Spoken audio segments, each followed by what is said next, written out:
5 aprile 1968. Esattamente 55 anni fa come oggi, è una tranquilla mattina nel sud dell'Inghilterra.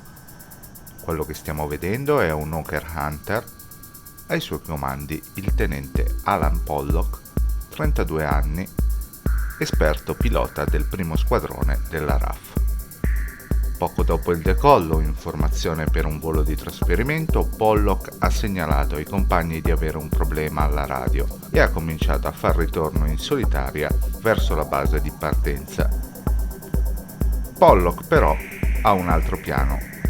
Allontanatosi dai suoi compagni dopo aver finto i problemi alla radio, ecco che ha ripreso ad andare verso nord ed ora si avvicina a bassa quota ed alta velocità all'aeroporto di Dunsford.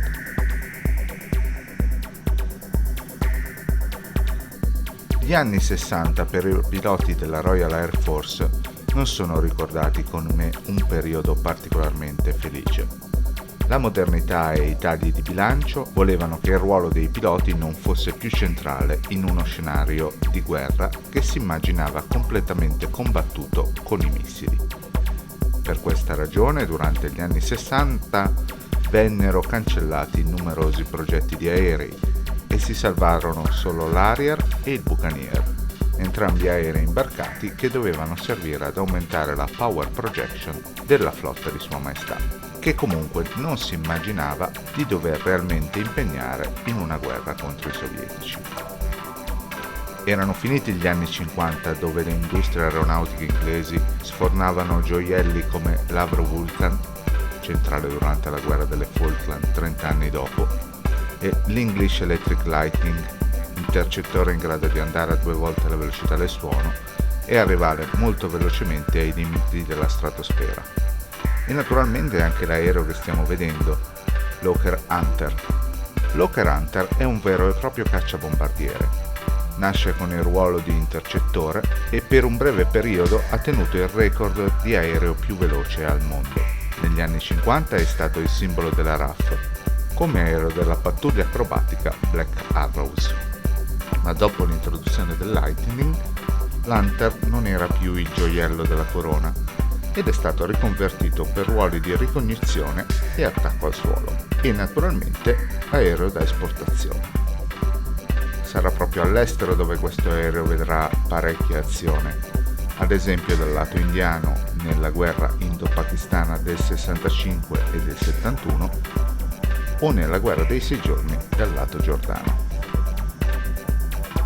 Ma torniamo al nostro tenente Pollock, che oramai ha cominciato a sorvolare il Tamigi e i quartieri periferici di Londra. Cosa vuole fare? Per comprenderlo dobbiamo aggiungere un altro tassello di contesto a questo anno particolare. Il 1968 non è solo l'anno contraddistinto da proteste studentesche in tutto l'Occidente, ma è anche l'anno in cui ricorre il 50° anniversario della Royal Air Force. Ma come dicevamo siamo in anni magri per quanto riguarda le spese militari, eppure i festeggiamenti per questa importante ricorrenza sono stati tagliati al minimo, escludendo anche i sorvoli della capitale, optando piuttosto per più economiche parate.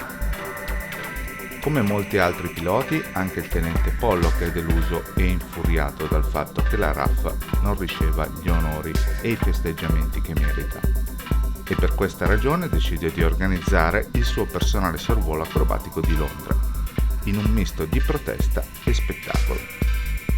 La prima tappa è naturalmente il Parlamento, dove compie 3 giri a bassa quota in protesta del primo ministro Harold Wilson e i suoi tagli alla difesa.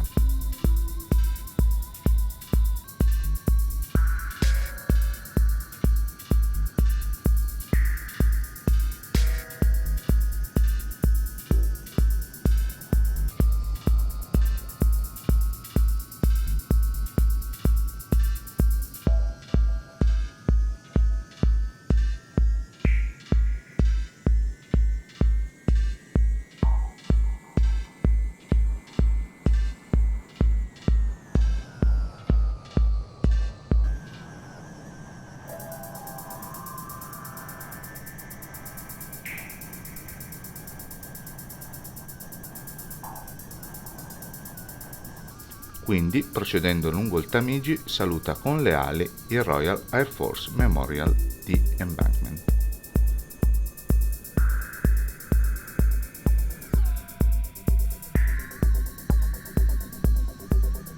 A questo punto, davanti a lui si staglia la figura del Tower Bridge, un bersaglio troppo invitante per non volarci attraverso. Questa non è stata naturalmente la prima volta in cui un velivolo ha compiuto una simile acrobazia, e in realtà non è stata neppure l'ultima. La prima volta è stata nel 1912, appena 9 anni dopo il volo dei fratelli Wright, a opera di un biplano idrovolante Short Fairman. L'ultima invece è stata 100 anni dopo, nel 2012, quando durante la cerimonia di apertura delle Olimpiadi estive l'elicottero che nella finzione scenica trasportava Sua Maestà la Regina, accompagnata da James Bond, attraversò il ponte seguito da un secondo elicottero che si occupava delle riprese. Il tenente Pollock nel mentre ha lasciato Londra e, ben sapendo che non l'avrebbe passata liscia una volta atterrato, decise di completare le celebrazioni salutando 3 basi aeree: Watisham,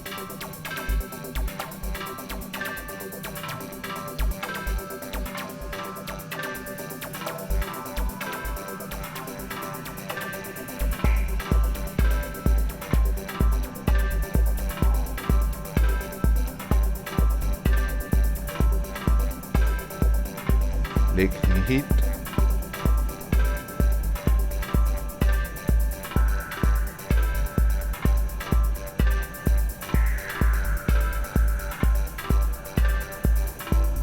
e Martham.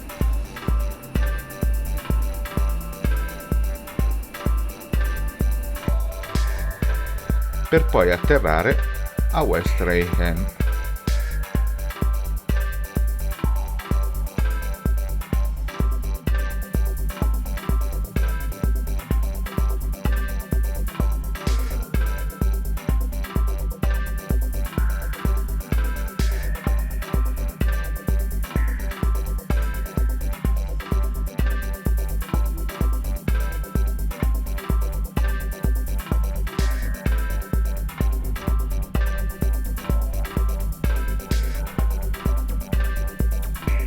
Dopo l'atterraggio il tenente Pollock è stato prontamente arrestato, ma non subì altre conseguenze se non quella, naturalmente, di venire congedato sulla base di ragioni mediche riguardanti la sua sanità mentale. Questo evitò alla RAF e al governo un imbarazzante processo nel quale Pollock avrebbe certamente pubblicizzato ancora di più le ragioni della sua protesta. Il volo del tenente Pollock e del suo Hawker Hunter, come abbiamo detto, non fu l'unico volo attraverso il Tower Bridge, ma fu l'unica volta che questa impresa venne effettuata con un jet.